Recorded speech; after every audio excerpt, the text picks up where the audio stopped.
Dozens of teachers at one local school district might be out of a job by the end of the school year. Coming up, find out why and what that could mean for students.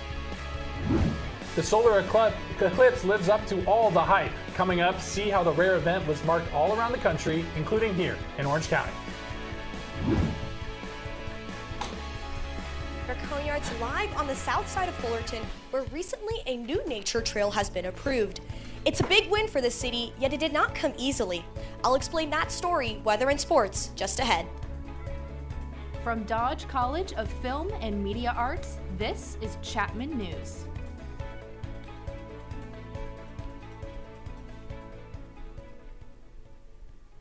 Good afternoon, and welcome to this week's edition of Chapman News. I'm Dan Batson. And I'm Luis Avila. Today we started with the latest from Gaza. Now, despite warnings from allies, including the U.S., Israeli Prime Minister Benjamin Netanyahu says a date has been set for an invasion of Rafah in southern Gaza. This comes after Israeli troops withdrew from the city of Khan Yunis in southern Gaza this past weekend. Netanyahu did not reveal the date for the offensive in Rafah. It has been 6 months since the Israel-Hamas war began. Devastation in Gaza continues, with over 33,000 Palestinians killed, including nearly 14,000 children. U.S. officials remain on high alert for a possible attack by Iran on U.S. or Israeli assets in the Middle East. Iran says it has the right to, quote, take a decisive response after an Israeli strike on the Iranian embassy in Syria last week. Ceasefire negotiations continue this week in Cairo. Israel says, quote, its foremost goal is the release of hostages. Breaking news out of Arizona, the state Supreme Court has today upheld a law that bans nearly all abortions. The only exception would be to save the mother's life. Meanwhile, in the presidential race, the candidates are tackling the controversial issue. In a video posted on his Truth social media account, former President Trump said the issue should be left to states to decide, disappointing some conservatives who wanted Trump to endorse a national abortion ban. Meanwhile, President Biden's campaign released a video of a Texas woman who says she nearly died after she was denied medical care during her miscarriage. The woman, Amanda Zarowski, is suing the state of Texas. The Biden ad blames Trump for her near death because justices Trump appointed to the Supreme Court were instrumental in overturning Roe v. Wade. Both President Biden and former President Trump hosted major fundraisers recently. Trump raised a record $50 million at an event in Palm Beach, Florida, nearly double the $26 million raised by President Biden at an event in New York City. The parents of a Michigan school shooter will serve at least 10 years in prison for failing to take steps that could have prevented their son's deadly attack. In November of 2021, 15-year-old Ethan Crumley shot and killed 4 of his high school classmates. He is now serving a life sentence. Ethan's parents, James and Jennifer Crumley, were found guilty of involuntary manslaughter after prosecutors accused them of ignoring their son's declining mental health and keeping an unsecured gun in the home. The Crumleys are the first parents of a school shooter to be held directly accountable for their child's actions. The special counsel prosecuting former President Trump on charges he conspired to overturn the 2020 presidential election results is calling on the Supreme Court to reject Trump's claim of immunity. Prosecutor Jack Smith yesterday filed a brief with the court, which will hear arguments on the immunity claim later this month. Smith argues the American criminal justice system contains safeguards that mean the law must be applied fairly to all, including U.S. presidents. Meanwhile, in another of the legal cases Trump faces, a judge is refusing to move the location of the criminal trial involving allegations the former president falsified records to cover up a sex scandal. The judge also denied a request to delay the trial, while Trump fights a gag order. Jury selection in that case will now begin next week. Trump says he will now sue to have the judge removed from that case. Drug-related deaths for youngsters ages 10 to 17 are on the rise here in Orange County. Chapman News reporter Allison Gonzalez reports on a new effort by law enforcement to teach teenagers and preteens about the dangers of addiction. Orange County Sheriff's deputies are visiting 5th and 6th grade with a message warning young students about the dangers of drug use in a program called Above the Influence. The Sheriff's Advisory Council is really excited to support Above the Influence. It's a part of our Drug Uses Life Abuse program. And this program, Above the Influence, really educates kids about how they can stay away from drugs. But do 11 and 12-year-olds need to learn about drug prevention? I asked Sergeant Brian Gonzoli to shed light on the importance of starting young. Turns out that the transitions from elementary school to middle school, and from middle school to high school, and from high school to college are all high-risk times where someone is likely to start using drugs. Experts say preteens are at critical stage in cognitive development, with the prefrontal cortex playing a key role in decision making. According to the National Institute of Mental Health, the prefrontal cortex completes its development in the mid-20s. And so a teenager's brain has a lot of impulses, but low impulse control. And so what we're hoping to do is, if we can hold off on that use by just making them think twice about it, each year that goes by, that prefrontal cortex grows just a little bit more. And what that does is it will reduce their chance that they'll become addicted. According to the OC Healthcare Agency, the number of teen deaths involving drugs and alcohol use saw an alarming 800% increase from 2019 to 2020, followed by a 122% surge from 2020 to 2021. The OC Sheriff's Department believes that early education, like the Above the Influence program, can significantly reduce the number of youngsters using drugs. The program has reached about 44 schools across Orange County. For more information, you can visit ocgov.com. Reporting for Chapman News, I'm Allison Gonzalez. Thank you, Allison. More than 100 Anaheim teachers are at risk of losing their jobs by the end of the school year. Notices were sent out to 253 teachers last month, informing them of possible layoffs. Of those, 119 will be cut. Anaheim District Superintendent Michael Matsuda says the layoffs are a result of decreasing student enrollment and the end of COVID federal funding. Anaheim Secondary Teachers Association President Geoff Morgenstern says it is unfair that teachers are the only ones bearing the burden of the district-wide budget cuts. Morgenstern says the reduction in teachers will impact the entire community. But I think if you just remove 10% of teachers, you're going to have significantly higher class sizes. You're going to have certain classes that won't be able to be offered because those teachers aren't going to be around to do it. And think about all the clubs, extracurricular activities, coaching positions that these 10% of the teachers do that are not going to be able to be picked up by the remaining 90% who already have their plate sufficiently full. The deadline for the Board of Trustees to finalize the layoffs is May 15th. The teachers union is hosting rallies at multiple middle and high schools across the school district. The rallies are set to continue through the May 15th deadline. President Biden is once again taking on the issue of student debt relief. The president has made the issue a major campaign pledge. A relief plan he announced yesterday would affect 30 million Americans. The proposal comes less than a year after the Supreme Court rejected Biden's original student loan forgiveness plan. That plan would have canceled up to $20,000 in loans for more than 40 million borrowers. President Biden says his proposal will be, quote, life-changing for those who have struggled under the weight of significant student debt. But critics say it is a gimmick and the president is just trying to win over younger voters in this year's presidential election. Social media is still buzzing about the total solar eclipse. Millions of Americans' faces darkened yesterday, looking up at the cosmic phenomenon, which occurs when the sun blocks the sun completely. An eclipse happens almost every year somewhere in the world, but for North Americans, it's rare to see the ring of light. It casts its shadow over several states, but the path of totality swept through the South, Midwest, and Northeast. Other states experienced only a partial eclipse. Here in Southern California, about 50% of the moon blocked the sun, while the world turned dark for many. It also brightened their day. Even NASA took to social media on X, blocking their sun account with their moon account.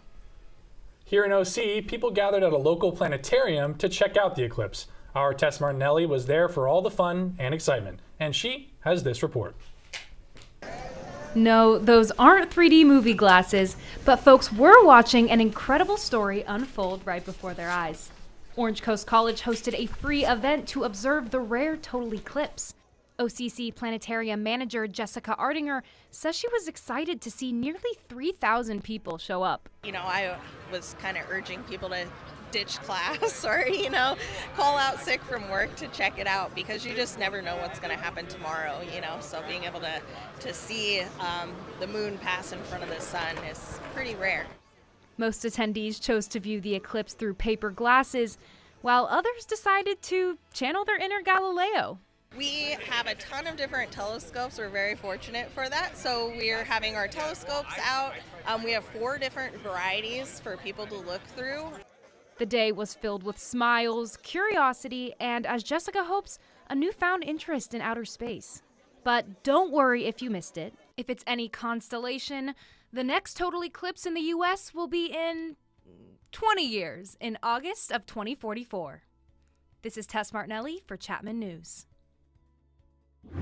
Many people came to me and they told me, Mrs. Newsy, you guys are advocating for a trail for the Latinos. And I told them, a trail don't have ethnicity. A trail is for a community, and all of us, we are part of a community.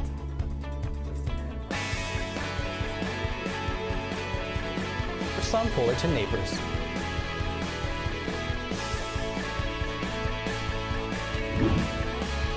And well, you can see behind me, it's high. I'll have that, your weekly weather forecast, and more coming up.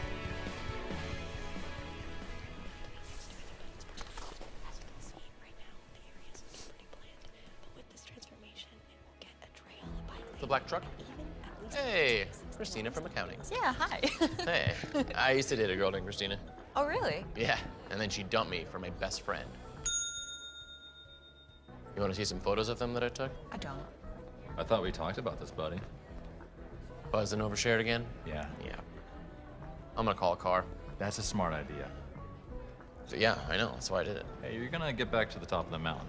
Does that mean I'm gonna get back with Christina? No. Oh. No.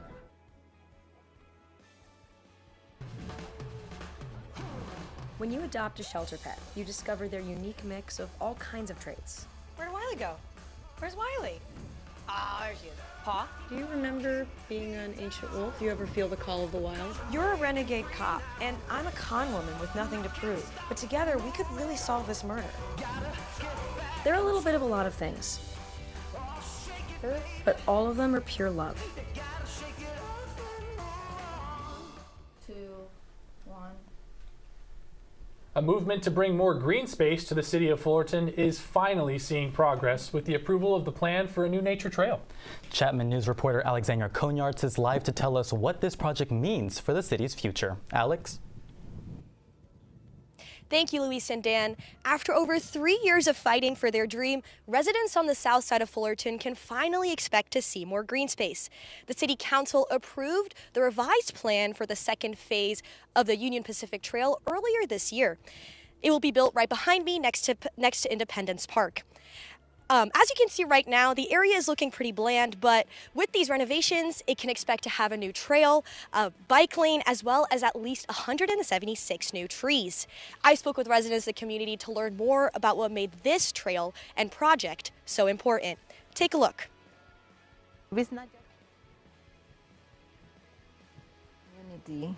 Eglett Noonsey has been a proud resident of Fullerton for 17 years and the leader of the community fight to get more green space.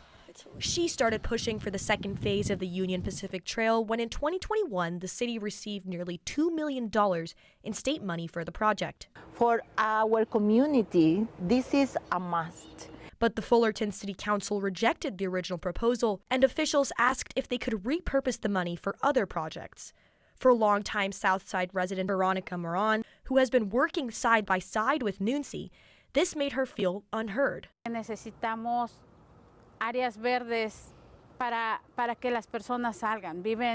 Vivimos a veces 2, 3 familias en una misma casa. Although there are a lot of multi-use trails in Fullerton, there are none on the south side. Councilmember Ahmad Zara, who was one of the 2 members who voted in favor of the project the first time it was proposed, notes the new trail will be in the most densely populated area of the city. He says the delays reinforce the community's belief that their part of the city is often neglected. It demonstrated that people have to work twice as hard, have to fight so much to just get a trail with some trees, as opposed to projects on the north side that have gone by quickly with no fight. City officials who opposed the plan said they changed their minds because the revised proposal is more comprehensive. For residents like Moran, the best part of the project is what it will mean for future generations. Saber que los niños que tal vez no me van a conocer, las personas que vengan más adelante van a tener un lugar hermoso, maravilloso para poder disfrutar. When City Council voted to approve the plan, longtime supporters broke out in cheers and some even shed some tears. Councilman Bizzara told me that this was ultimately a victory for environmental justice. The project is expected to break ground in early June. This is Alexander Konyards reporting live. Back to you at the desk. Well, thank you, Alex. That story is just wonderful. We have some good news about your gas and electric bills. This month, SoCal gas customers will receive a credit for $73, and Southern California Edison customers will see their bills drop by $86. Then in October, Edison customers will get another $86 credit. The rebates are known as climate credits. California started them 10 years ago to offset the costs utilities pay to comply with the state greenhouse emission standards. Now, it might just be the studio lights, but I'm definitely feeling the heat today. For sure, but our weather reporter Gavin Nguyen is here to tell us all about that and the rest of your 5-day Fenestra forecast. Gavin, how long is this heat going to last? Dan, Luis, thank you. I'm Gavin Nguyen here in sunny Orange, California, and that's going to stick around for a little bit longer. But right now, it's 82 degrees. It's hot. Historically, here in April in Orange, things usually hover around 68 degrees. Now, last year we were a touch below that average at 67, but today we're up 14 degrees above our average at 82 degrees. And that's a common theme all across our nation today. Take a look at the Great Lakes region here. Minneapolis and Chicago both seeing above average temperatures for this time of year, as well as New York and DC. New York being 14 degrees above its average and DC being 13 with a little bit of rain at 78 degrees as well. And that warmth and rain is a common theme across the South. Take a look at Atlanta, 72 with rain, as well as Houston, 80 with rain today. But as we move westward, Denver, sunny, 63 degrees. The desert cities, Las Vegas and Phoenix, both sunny with a lot of warmth there as well. And as we move up towards the northwest, San Francisco, 69 degrees today with partly cloudy skies, and Seattle doing what Seattle does best, rain and 53-degree weather there. Now let's take a look at your local OC forecast. Things are relatively the same all across our county today, sticking in the high 70s to low 80s all across our county today, including the inland cities and our coastal cities, Newport Beach and Laguna Beach. You're not going to get much relief from the heat today, 77 degrees there. You got to go all the way down to South County. San Clemente, 72 degrees is our coolest city in our county today. Now let's take a look at our 5-day Fenestra forecast. Things are going to stay warm all the way up until Thursday this week, 82, 82, and 81 until Thursday.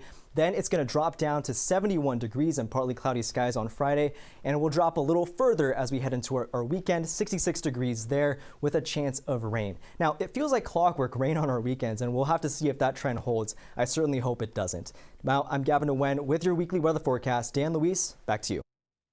Rain yet again. Thanks, Gavin. Staff at the Orange Coast College Art Gallery in Costa Mesa are in shock after the apparent theft of a valuable print. Last month, an Andy Warhol portrait of Chinese Communist leader Mao Zedong went missing. According to CBS LA, the piece is labeled 187 out of just 250 in the world. The signed artwork wasn't on display at the gallery. It had been stored in a vault since it was anonymously gifted to the school in 2020. It is valued at $50,000. The print was reported missing on March 13th, and the Costa Mesa Police Department are still investigating. The city of Anaheim is tearing down a motel that city officials say has been a magnet for crime. The site of the Anaheim Lodge, which opened on Beach Boulevard in 1984, will be redeveloped for affordable housing. Anaheim Councilmember Joe Diaz supports the demolition and, according to the Orange County Register, said, quote, demolish it and build affordable homes, places where police officers, firefighters, and teachers can move in and have a place to call home. The Anaheim Lodge is the third motel to be torn down as part of the city's effort to provide more affordable housing. Metrolink is extending Student Adventure Pass program, which allows K-12 and college students to ride the trains for free. More than 20,000 students have already used the pass since the program was launched last October. Metrolink says based on that response, it has been given additional funding, and the Adventure Pass will now be available through the end of the current school year. You must have a valid student ID to sign up for the program on the Metrolink app. We have much more news just ahead. It's the next chapter for a rock band with Orange County roots. We'll tell you about their new sound and their new name. It is a Yukon coronation. The Huskies make history. Back-to-back national champions. I'm Kevin Barr, and coming up in sports, it's the March Madness finale. I'll have the highlights and more just ahead.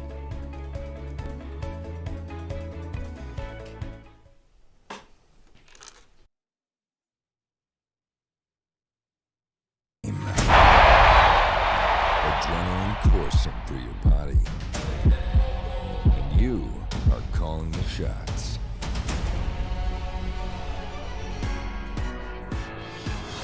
Feel the power as you control the game's narrative. From commentator to camera virtuoso, replay wizard to unyielding director. There is no better experience than being in the moment. Challenge your limits and embrace the electrifying rush that comes with the crowd's roar. You never know the epic plays you will capture and the masterpiece you could make. You could be an amateur learning on the fly or a pro wanting to expand your skills. You will always fit in. And what better place to broadcast your skills than in sports? Never knowing what is coming next and always coming across something new. Join the Chapman Sports Broadcasting Network and experience the thrill of life.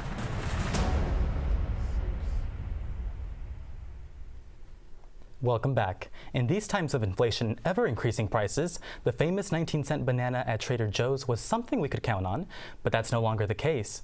The price of the individual banana at Trader Joe's has increased from 19 cents to 23 cents. That's a nearly 20% increase. It's the first price increase in more than 20 years. Trader Joe's blames rising prices for the change, but still argues that it, quote, is a tremendous everyday value. But fear not, when it comes to low-cost food deals, the Costco hot dog is still just $1.50. No telling how long that will last, however. Can never go wrong with a Costco hot dog, but Fullerton is honoring its native son, Mike Ness, for his contributions to music. The 62-year-old Ness is the lead singer of the punk rock band Social Distortion, which was formed in Fullerton in 1978. Ness recently received the key to the city and was recognized for, quote, his contributions to music and the cultural heritage of Fullerton. Social Distortion is often credited with helping to spark the American punk rock movement. Ness thanked his hometown for helping him to get there to where he is today. My home life was not that good, and music provided me something to keep my mind focused and pursue a dream. And Fullerton enabled that. Other Fullerton musicians performed at the event, including Greg Antista and the Lonely Streets and Kid Ramos. Ness and Social Distortion are currently touring with the punk rock band Bad Religion. A popular Orange County rock band is back with a new sound and a new name. Chapman News reporter Orion Powell has the story.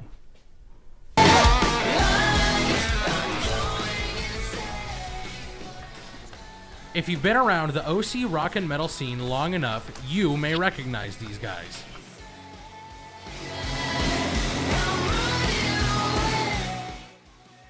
Slaves to Humanity were an Orange County rock band that rose to local fame in 2020 and 2021, after touring the OC rock circuits and their appearance on the competition show No Cover.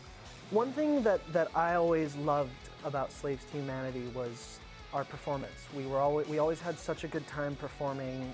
But despite all of their success, the band disbanded in August of 2023 after 2 key members left. I didn't believe it at first. I was in denial. And then once it sank in and I accepted it, I got really sad. But then, I just got to move forward. And move forward they did. They're back with a new sound and a new name. What Matters Most. I don't think we ever left each other to begin with. I think that it was more just Pierce and Nate leaving and then Aiden and I staying.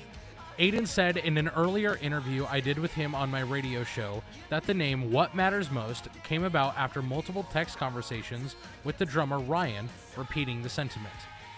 This is Orion Powell reporting for Chapman News. Well, this past weekend was full of sports, including the end of my favorite, March Madness. Luis, how did your brackets fare? Well, mine were busted, but I bet our sports anchor Kevin Barr had some great picks. He's here to tell us about that and much more on the Best Campus Sports Show. Thanks, Dan and Luis. Unfortunately, my bracket also got busted pretty early on, but let's get started talking about March Madness's final last night, where UConn beat Purdue in Phoenix to win their second consecutive national championship. It is a UConn coronation. The Huskies make history. Back-to-back national champions. UConn won the game 75-60 with standout performances from Tristan Newton, who scored 20, and Stephen Castle, who added 15 of his own. Purdue kept it close in the first half, going into the break just down 6, but after they still didn't have an answer for the Husky offense, getting outscored by 9 on their way to lose by 15. UConn's win marks the first time a team has repeated as champion since Florida won in 2006 and 2007. It is their 6th overall championship. On the women's side of the bracket, that March Madness final on Sunday had an audience of nearly 19 million people watching South Carolina cap off an undefeated season by beating Iowa and star Caitlin Clark. 19 million viewers is the most watched basketball game, college or pro, since the 2019 Men's College Championship. It is also the most watched women's sporting event since the 2015 World Cup final between the U.S. and Japan, which had just over 26 million viewers. Here at home, Chapman women's water polo beat Redlands yesterday 12-11 to improve to 14-9 on the season. Georgina Burton had 10 saves. She blocked just enough goals for the team to be able to secure the win and move on to the playoffs. She is our athlete of the week. The senior graphic design major has a total of 151 saves and a save percentage of nearly 52% so far. During the team's recent victory against UC Merced, the Bobcats were scoreless until the fourth quarter. Burton had 11 saves in that match. Burton has set goals for herself going into her last season. My goals have always been to have at least 10 blocks a game, and I haven't always met those goals, but I think it's always nice to have like a standard for myself to always reach like towards a consistent amount of blocks or a consistent amount of steals. Women's water polo will be competing next Saturday at 11 a.m. at Claremont Mudscripps College. And now moving on to our SoCal baseball teams, the Dodgers are sending new ace Tyler Glasnow to the mound today as they look to win the series against the Twins in Minnesota. Last night, the stars of the show for the Dodgers were James Outman, who had the go-ahead home run in the 7th inning to break a 2-2 tie, and Shohei Ohtani, who is heating up after a slow start, went 3 for 5 with a solo shot leading Los Angeles to the win. And Southpaw James Paxton did not disappoint in his second game in Dodger Blue, going 6 innings and allowing just 2 runs on 3 hits while striking out 4. First pitch for Game 2 is set for 4:40 this afternoon. And now for your hometown Angels, who are getting ready for their second game in the series with Tampa Bay, as they were able to right the ship last night with a big win after losing their previous series to the Red Sox. All-star Mike Trout started the scoring with an RBI triple and followed it up with a 420-foot bomb in the 3rd inning. Angels ace Tyler Anderson continued his strong start to the season with his second straight start, hurling 7 shutout innings. The Rays tried to answer the Angels bullpen, but just mustered 1 run in the 9th. Game 2 is scheduled for 6:30 this evening. And thanks for watching. I'm Kevin Barr, and I'll be back next week with all the latest sports news. Back to you, Dan and Luis. Great. Thank you, Kevin. Let's hope those Angels light up the halo tonight. But families displaced by the construction of Dodger Stadium may finally get the payments they were promised over 60 years ago. A new bill has been proposed in the state assembly. If passed, compensation would be provided to descendants of the families who were forced out of their homes in what is known as Chavez Ravine. The families were told there would be a redevelopment project that would provide new housing. That project fell through, and the land was sold to the Dodgers, who built Dodger Stadium on the site in the 1950s. Roughly 3,800 families were displaced. I'm Kate Robinson. Coming up next is a story about hope and support. See why hundreds of Orange County residents are in a fight to find a cure for a chronic disease.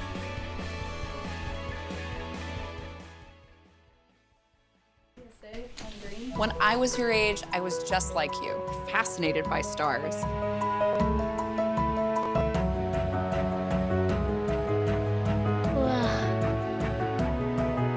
But now I get to search for life in the universe. And who knows, maybe life is looking for us too.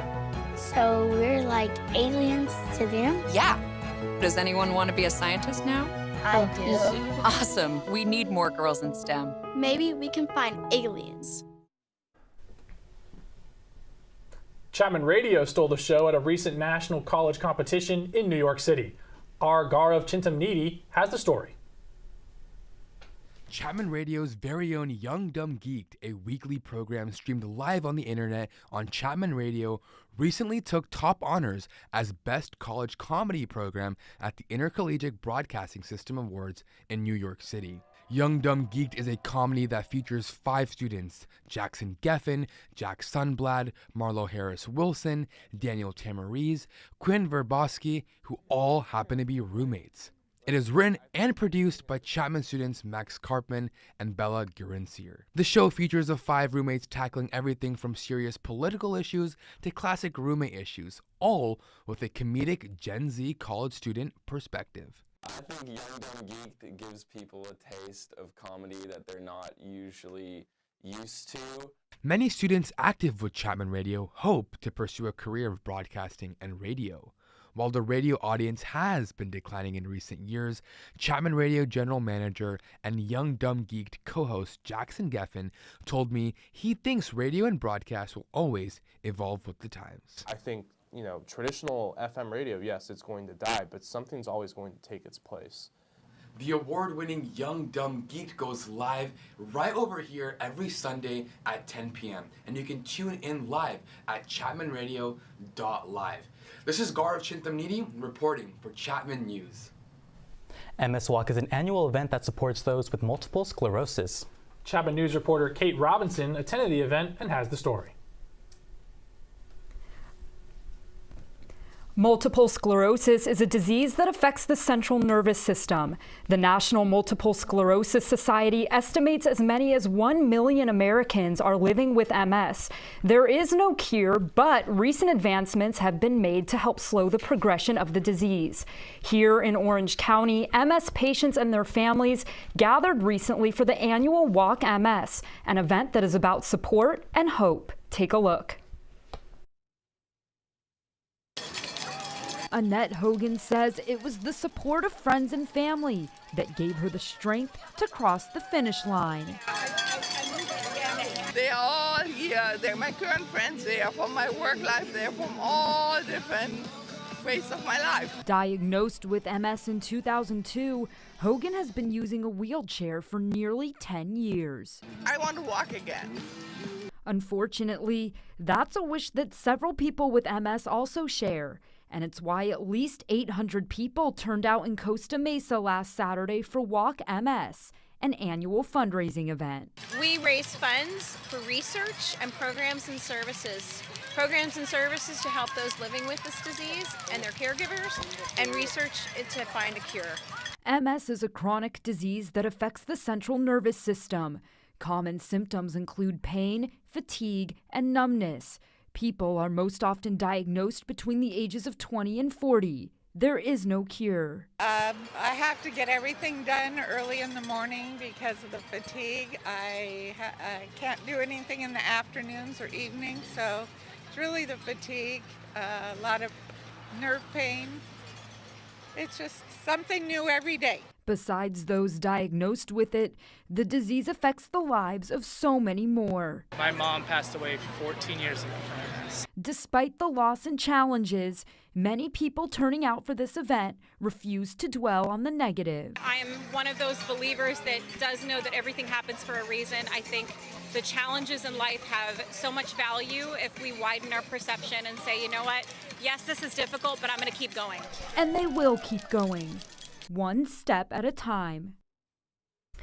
The young woman, Brittany, who was shown at the end of the video, was diagnosed with MS in 2019. She recently released a song called Never Have My Soul. She told me it's written to MS as if the disease was a person. You can buy the song on iTunes and Amazon Music, and 100% of the proceeds go back to the National MS Society. I actually had the chance to hear the song last Saturday, and it's very beautiful, so be sure to check it out. This is Kate Robinson reporting for Chapman News. Back to you at the desk. That's it for this edition of Chapman News. I'm Dan Batson. Be sure to follow us on Instagram at Chapman News and on YouTube at chapmannews.tv. And I'm Luis Avila. Thanks for watching. We hope you join us next week again for Chapman News.